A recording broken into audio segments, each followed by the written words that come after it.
In August 2014, a group of highline enthusiasts from across North America came together in British Columbia for the second annual Squamish Highline Festival. Videographer Ben Fraser captured the action.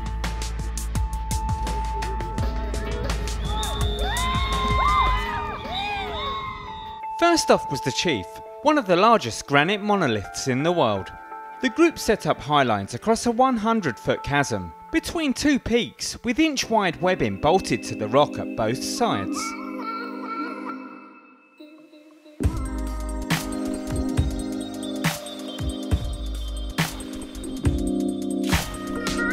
They then took it in turns to walk the line above a 656-foot drop and even performed in tandem.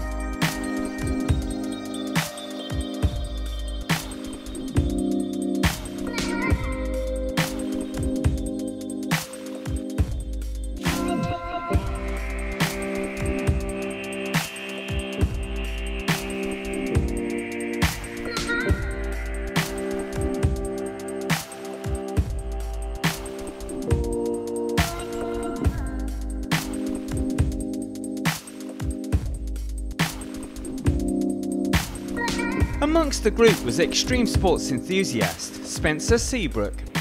Feels good to be a little bit scared, be a little bit unsure, but then tell yourself you can do it and then do it. The second site was Shannon Falls. Here Spencer took on the ultimate test of faith. A highline walk above the plummeting water without a safety harness.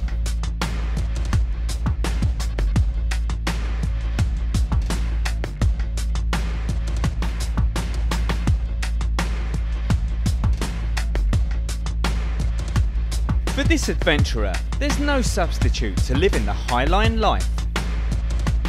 Feels good, feels really good. Yeah. I'm addicted.